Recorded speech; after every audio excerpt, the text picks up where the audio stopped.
Everyone, welcome back to Pele Yoetz. We are still on letter Aleph, and we are in chapter 2 entitled Love of Self, and it states, "It is part of human nature as designed by the Creator that a person should love himself.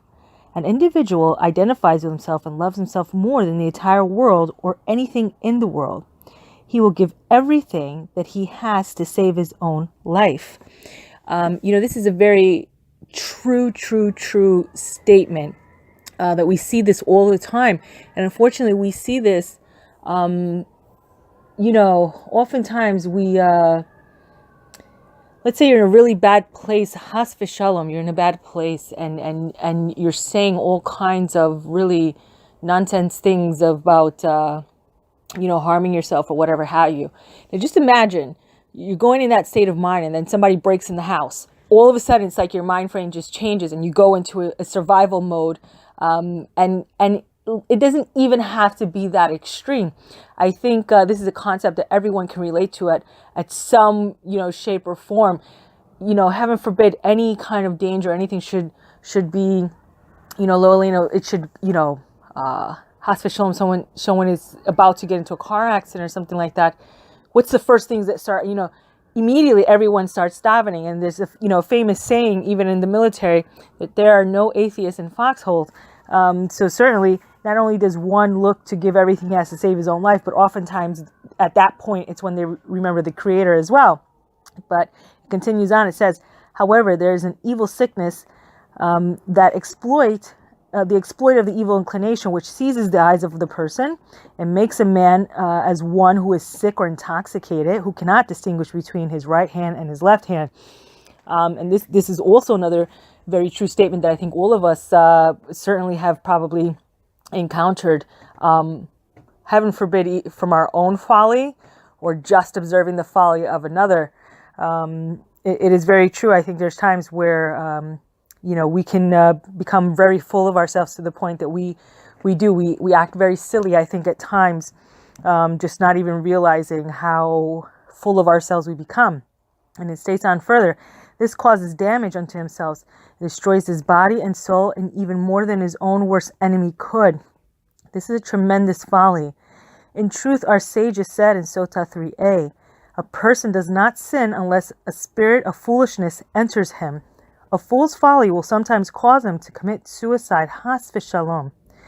Someone who has a brain in his head will realize that it is proper for a person to love himself, his body, and soul.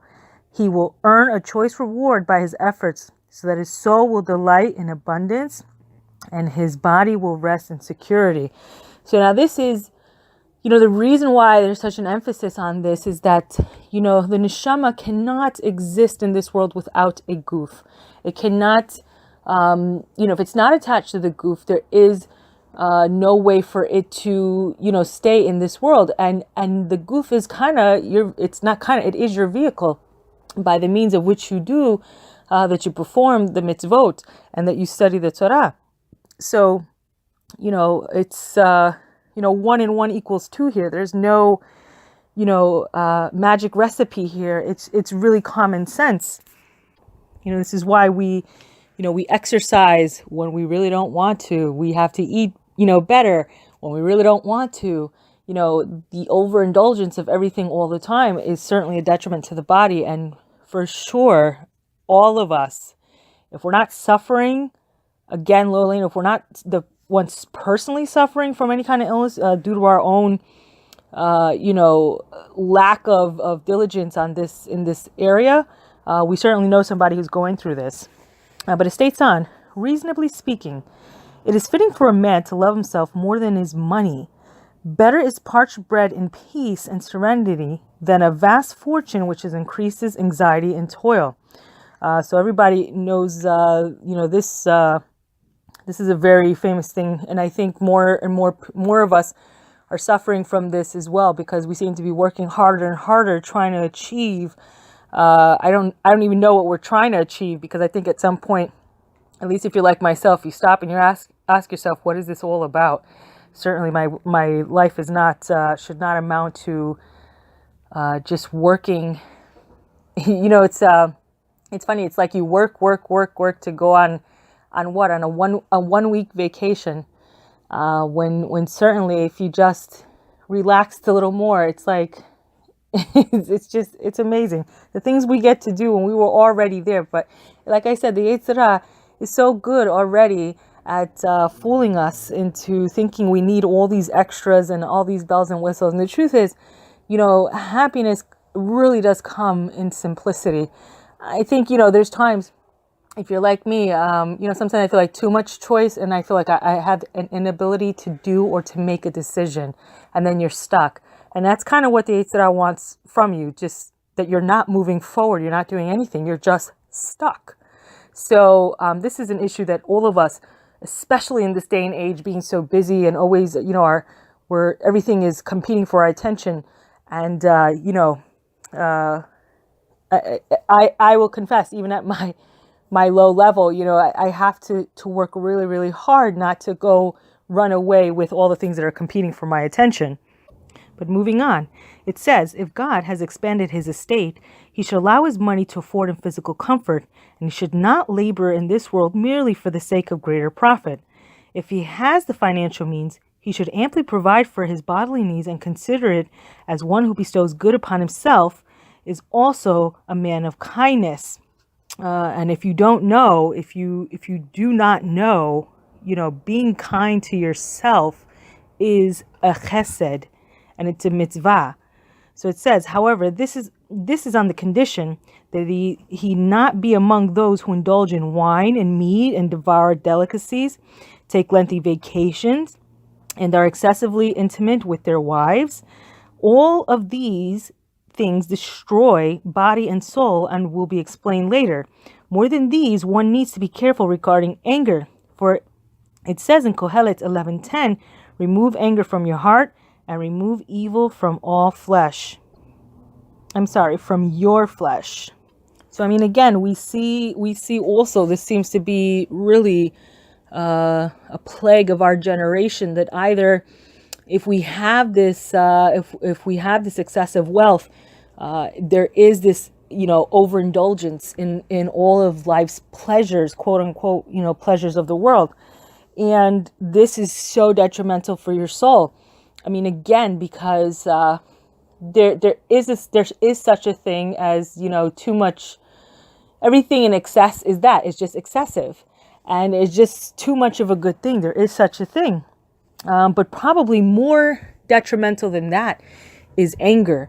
And if anyone has ever been slighted or felt maligned by anyone, if you struggle with bearing grudges, that this does make you sick. There have been plenty of people we know, they're suffering either from heart problems or whatever have you. And a lot of times that's, building up either anxiety, just a lot of things. And it tears up relationships. It really hinders, I got to tell you, unfortunately, Mashiach's not here. Why? Baseless hatred. So, these things, they stem from anger, and, it's, they're so detrimental to you. You got to be on guard all the time. It's a very serious thing that especially in this day and age, we are for sure, really at risk for. And it says that someone who is not watchful regarding anything which may harm his body is like an enemy unto himself, as one who seeks his own demise, and will have to face judgment for this in the future. If someone who injures another is considered an evildoer, how much more so one who injures himself? One who sullies his flesh is, in fact, cruel. All the more so does one need to be cautious in a place where there is even the slightest doubt of danger to life. If a person places himself at risk for monetary benefit, he demonstrates that he cherishes money more than his life. This is pretty much likened, to the fact that, let's say, for instance, that a perfect example of this would be like a stunt man, right? Or, that's his profession, that he's just, there's certainly other professions, but, even if there's jobs where you're going to be like excessively traveling somewhere, you know that you're in danger. It becomes pikuach nefesh, and the more that you do it, there's an increased chance. And it's a very serious thing, because let's take for example, what if, for whatever reason, let's give an example that the file in Shemaim is being open, right? And they're saying, listen, he's in a dangerous situation. Let's exact judgment on him now. Don't set yourself up for problems. Just, it's not really worth it. Just don't do it. We have to be careful with so many things. I think, I can only speak for myself, but I think that part of what Pele Yoetz is taught me is that you have to be so careful about how you conduct your life, about how you live your life, because it's so easy to trample over even the minor things, and these minor things that you think are minor really cause major consequences, and sometimes that chas v'shalom, they're catastrophic. That it's not worth it, right? I think sometimes we don't give the proper kavod to what the sages are telling us, especially this is foolishness, especially for the fact that they've lived it already. They've seen this. It's like now I'm going to say something, and all of us who have children are going to relate to this. It's like telling your kid not to do something that is going to be problems for him, and they go and do it anyway. Then they get into problems, and then what do you almost like you're double angry with them, because it's like you want to say, I told you so, but at the same time, there's such devastation that's come upon their life. So this is kind of like the same thing that many of us, we suffer from this. It's like we cannot get out of our own way. So really, these are, it's a very important lesson to learn. And we think it's something so minor, that it's such a minor thing, but again, causes major consequences. Even more worse than that, it says that if he is saved by a miracle, then it will be deducted from his zechus. So it's like, you went through all of this. Now you had to be saved. So you went through all of this for what? For whatever you were going to get paid for that job, which really is nothing in comparison to what you're going to be paid in Olam Haba. So we have to start thinking this out. If you don't know how close to the end we are, then let me tell you, we are so close that for many of us, there may not be another Gilgul. You may not get another bite at the apple. We really have to start taking these things serious of what's going on in life, in our own lives, taking stock of our own behavior, especially before we go and point a finger at someone else. My mom used to have this saying that when you point the finger at someone else, there's 3 more pointing back at you. So really, we have to really start coming to a place of accountability for our actions in our lives. And the book goes on to say that in Devarim 4:9, to be careful and safeguard your life very well. Very well. Not just to guard your life, but to guard your life very well. And you shall protect your lives very much. Again, 4:15, just a few verses over. Therefore, a person should not stand in a hazardous place, for example, on dangerous roads, in oceans and rivers, unless it's absolutely necessary for his livelihood. So it says he should be escorted by armed guards in order to minimize the risk to the extent physically possible. So I'll be quite honest with you. The more I've been learning and studying in general, there really seems to be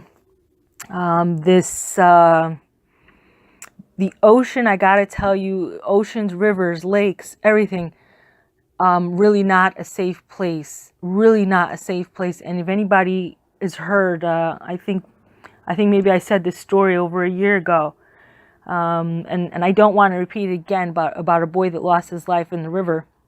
So it's, and it was a calm river. It wasn't even like it had waves, and it was a very calm river. And in all that calmness, he still lost his life, lo aleinu. So it goes on, it says, if he is able to travel by land, he should not go on the ocean rivers, which are inherently more perilous. In accord with the degree of the danger, there will be a diminishing of his zechus, and if a miracle is performed on his behalf. So really, you really want to weigh out, is it worth it? Is what I'm going to do worth it? Is it worth me potentially, giving up a lot of merit? And if you're like me, I'm a knucklehead, so it takes a lot for me. I have to work really hard to gain zechus because I can't get out of my own way. So this is really a lesson for me to really weigh out my actions. And it says, as such, to the extent that he can minimize the danger through money or extra effort he gains from his industriousness, his real profit is greater than his expense. The fulfillment of a mitzvah of you shall protect your lives very much is sufficient to protect and save him from any trouble and to bestow a blessing upon his home. How beautiful, right? He will be whole in his body and money. We will write more about this later on.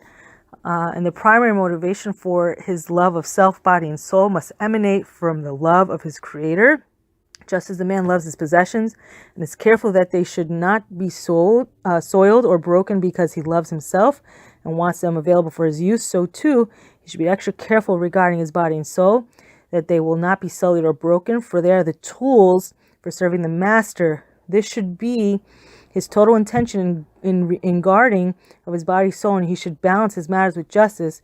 With Hashem's help, Hashem will help him and be his strength. For sure, I got to tell you, when I suffered my illness, and there was a time that we really thought that I would not be around too much longer. I got to tell you, suddenly your perspective changed and your priorities change. And this concept really, if you're suffering illness, if you've gone through an illness, if you've lost someone, loneliness should never be the case. But then you certainly will understand that every day is precious. Every day is precious. And you understand that without the goof, there's nowhere for the neshama in this world to do Torah mitzvot. You need that vehicle. It's worth it for you to do everything you can to safeguard yourself, both your health, and you're not putting yourself into dangerous places. You're not going to dangerous neighborhoods in the middle of the night. Sometimes these are just common sense things, but believe me when I tell you, you will earn yourself so much help. It's not worth it. Really think twice about, something that seems just so minor. Like for myself, I say this all the time. If you followed Kosher 2.0, just a change of diet and lifestyle. I got to tell you that even, I went back to the doctors for an exam on my eyes, which was one of the things which, gave the greatest problems to me. And they couldn't believe how much was reversed out of the damage. It almost seemed like no damage was done at all. And that is really, I give the credit to Kadosh Baruch Hu, because, in following his advice through the sages, it has really paid off a lot. So I tell you again, well worth it for you to, everything, it's not all or nothing, but to try little by little, right? We can try little by little. It's not all or nothing, but we really just have to start taking it serious. We don't have much time left. Let us do all that we can to make sure that we're serving a Kadosh Baruch Hu with all of our efforts.